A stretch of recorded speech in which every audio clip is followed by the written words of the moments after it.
ማረድ አይቻልም ጾም መግደፍ ነው የሚል ካለ የታገኘው በሉ። አንዳንድ ሰዎች ምንድነው የሚሉት? በቃ ከ6 ሰዓት በኋላ ነው የሚታረደው። በዚህ ሰዓት እንዳታርዱ፣ ቅዳሜ 12 ሰዓት ወይም 9 ሰዓት ካረዳችሁ ጾም ትሽራላችሁ፣ ትገድፋላችሁ የሚል የትኛው መጽሐፍ ላይ አናገኝም ማለት ነው። በስመ አብ ወወልድ ወመንፈስ ቅዱስ አሃዱ አምላክ አሜን። እጅግ የተወደዳችሁና የተከበራችሁ የሰሎሞን ዘመቄት ዩቲዩብ ተከታታዮች ቤተሰቦቼ እንደምን አላችሁልኝ?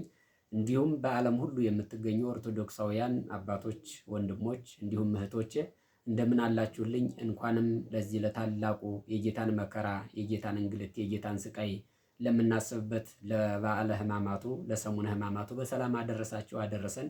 እግዚአብሔር አምላካችን ኃጢአታችን ክፋታችን ሳይቆጥር በሱ ቸርነት በሱ ምሕረት መግቦ ተንከባክቦ እዚህ አድርሶናልና ክብር ምስጋና ይግባው። ቅዳሜ ከ12 ሰዓት ጀምሮ ማረድ ይቻላል ማለት ነው። ለትንሳኤው ለበዓለ ትንሳኤው በሰላም ጠብቆ ተንከባክቦ እንዲያደርሰን ቅዱስ ፈቃዱ ይሁንልን። እንግዲህ ወደ መጣሁበት ዓላማ ስገባ ብዙ ኦርቶዶክሳውያን እህቶች ወንድሞች የሚወዛገቡበት ጥያቄ አለ። እሱ ምንድነው?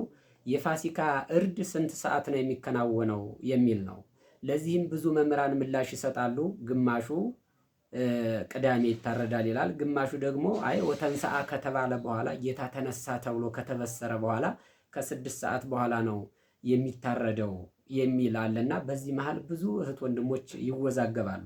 ባጭሩ ምንድነው የሚሆነው? መልሱ ቤተክርስቲያን የስርዓት ባለቤት ናት። እውነት ነው። ሁሉንም በስርዓትና በአገባብ ነው የምታከናውነው። ጌታን በስርዓት ታመልከዋለች ማለት ነውና የስርዓት ባለቤት ናት። ግን ደግሞ እንደነዚህ አይነት ነገሮች ስርዓት አልተሰራላቸውም። በዚህ ሰዓት ረዱ፣ በዚህ ሰዓት አትረዱ የሚባል ነገር የለም ማለት ነው። አንዳንድ ሰዎች ለምዕመናኑ ትልልቅ ሸክምን አስረው ሲያሸክሙ ይታያሉ። ጌታችን ኢየሱስ ክርስቶስ በወንጌል በማቴዎስ ወንጌል ምዕራፍ 23 ቁጥር 4 ስታነቡ ምንድን ነው የሚለው?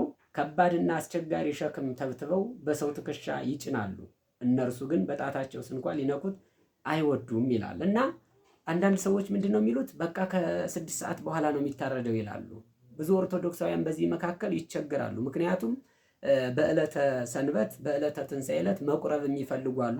ከዚያ ሲያስቡት ደግሞ የቤቱ ስራ ይቀርብናል ብለው ያስባሉና በዚህ መካከል ጥያቄ ይፈጥርባቸዋል።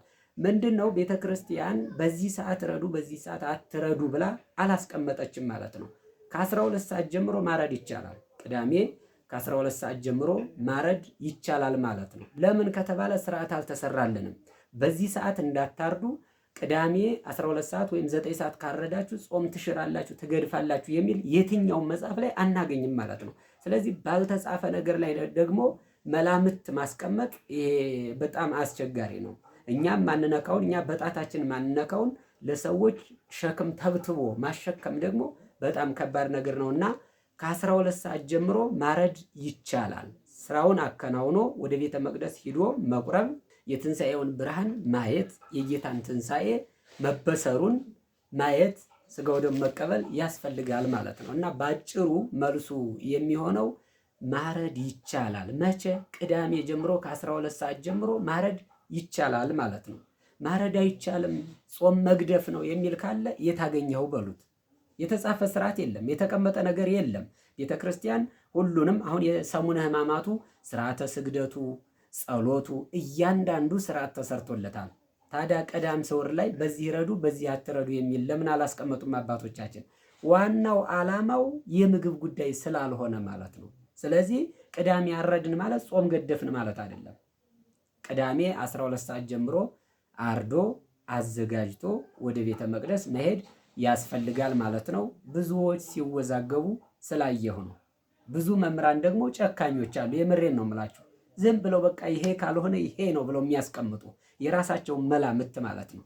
እንዲህ ለምን ጠዋት እኮ እንጀራ መብላት ይቻላል፣ ግዴታ ስጋ መብላት አለባችሁ እንዴ? ስለዚህ ቅዳሜ አትረዱ፣ ሌሊት አትረዱ፣ 2 ሰዓት 3 ሰዓት ላይ አትረዱ፣ ወተንሰአ ተብሎ ቅዳሴ ከተወጣ በኋላ እሁድ ጠዋት ማረድ ትችላላችሁ ብለው ከባድ ሸክም የሚያሸክሙ አሉ ማለት ነው። ብዙ ይቸግራቸዋል እኮ ብዙ የሚያግዛቸው የሌለ። እሁድ ላይ ደግሞ ብዙ መርሃ ግብር ያለባቸው ፕሮግራም ያለባቸው ሰዎች ሊኖሩ ይችላሉ። እነዚህን ምዕመናን ማስጨነቅ ደግሞ አግባብ አይደለም። ስርዓት ባልተጻፈበት ባልተቀመጠበት ላይ ደግሞ መላምት ማስቀመጥ ይሄ ነውር ነው ማለት ነውና ይሄን መልእክት ለብዙዎች እንዲደርስ አጋሩ።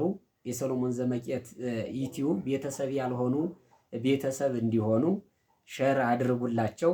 እንግዲህ ቲክቶክ ዋርኒንግ እየሰጠን ነው። ቲክቶክ ቪዲዮዎቻችን እንዲታዩ እያደረገ አይደለምና ወደ ዩቲዩብ መተናል። ሰፊ ትምህርቶችን እንማማራለን።